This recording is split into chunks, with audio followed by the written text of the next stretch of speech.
Makuha na itong way forward na to is number one is the conduct of the capacity building, which is the requirement of Section 6 of the 2025-10. So if wala mo na, so i-assume ninyo nga, i-return dyan na mo ang programs. So expect naman na. Kay, kung ano na siya, requirement to have the capacity. Kay nag-workshop naman na dito, and hopefully, nanatay learnings, isa gamay. Mga ko man dyan may nga, gamay lang nagwa, pero at least, hinay-hinay na ikaw ang learnings.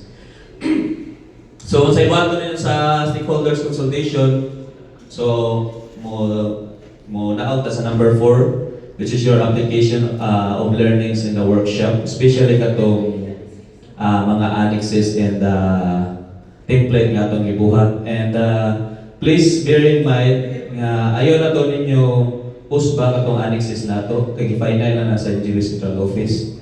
And balik ko na sa ako katulog, o 4 ka 5 o no, na mao na to yung final. Kung ganahan mo usbon to, kamo na bahala. Pero mao na to yung na to, no? Gikuha na to sa tumang mga, kita mo ko yung last na nag-workshop, niya kita yung nakabenepisyo ani. Kaya kato sila sa una, first nila nga workshop, dugay jud sila maayo, motong wala na jud sila kabuhat katong gibuhat na to gahapon, katong nagbutang na tag mga SDG. Nya wala ta ka-appreciate kay tungod kang ilang kuan na to, ang ilahang say kuan na ilang tumong kay to find na to familiarize lang mga SDG. Nya karon ato nang gibutang og kuan unsa jud yung mga SDG nga applicable for our PPEs. So muna siya nga to number 2, ang quantifiable contribution. So muna itumong sa SDG sad. Kung pila ng tao ang managutom. So nako-contribute ba tao 0.0 something % for our zero poverty. Kaya dili buot pasabot nga in 2030 kita'y usa nga mag-contribute nga dapat ma-zero na may magutom. Imposible sad na. So nalatay kamay nga percentage at least. And then third, uniform submission of our annual STMP. Okay naman no? Wala sa timo. Uniform ang matrix sa katong gihatag namo. And I think na tanan files. Kasi wala. Na tanan.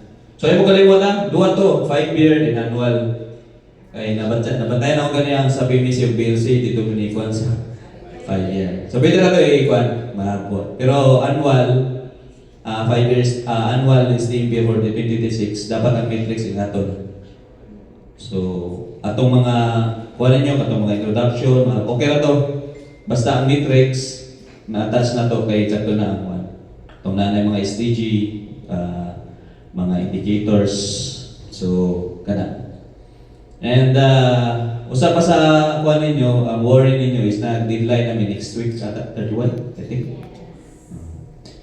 Just write a letter lang na pag pa na to workshop and then nagplan pa mo stakeholders consultation.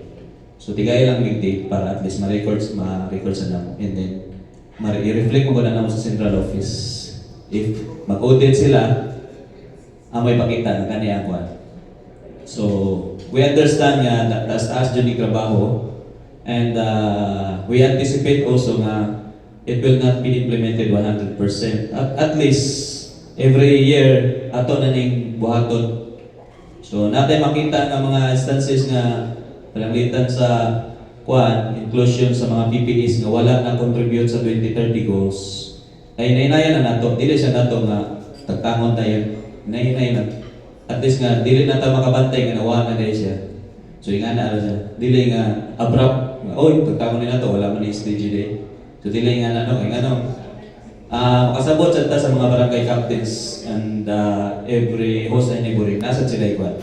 Pero at least 80 to 90% makakontribute sa SDG. That's our main goal. And hopefully for the 2030 makita na to unsay quantifiable na. Pila na ka percent atong makuha sa kay maximum nga akong nakuha na kita sa inyong presentation is 2 ka SDG ang nakuha. This is good. Pwede na na. Huwag mag-iingon dito nga. Dapat, tanan SDG ato ibutang. So at least, naka-practice na ta. So, in a stakeholders consultation, easy na lang. So kita na lang mo inform sa nila. And then next year, don't forget to capacitate your kay karon man good host community and iapi man nila mamaya ang ni Burig ang uban wala pa man good like the Carmen Copper daghan kay sila host ni Burig. So mo expect me nga madugay-dugay pang submission sa annual ma'am. But mag-light later please sa tanan. And then ano lang siguro basta kanila ang pinaka-importante ang sa first dapat na mo funding ana. So and then the uniform submission of your 2026 annual SDMP metrics. Ang metrics lang ang reporting katong format na to okay ra to bahala na mo kuan basta metrics para usa tag reporting kay ato man i-forward sa LGU sa barangay i-forward nato sa DILG forward sa nato central office para dili na lang kuan para uniform pa reporting. So, ana lang and thank you very much sa pagkuan pag-attend pagpaminaw and hopefully next year makakuan gyapon ta og workshop sa DAO 2022-04. Kabaw na sana biodiversity. So, matoy livelihood nga i-explain ni Ma'am Glo with Sir Dondon. So, paningkamutan na mo nga maka-workshop gyapon ta. Kay I think ang uban na ni wala pa may idea kung sa BDFA. Sige, thank you and we will wait na lang ni Kwan Sir Edlag mga 10:30 sa iyahang closing remarks kay inighapon musod na sad ang taga-invite for their another program. Okay. Sige, thank you sa tanang kapitan and representative from LGU. Daghang salamat ma'am and enjoy lang mo sa wala pa sa Edlag wait lang ka. Ang check out na to is 12 noon. Mangutan ako, unsa na yun yung yatag na mo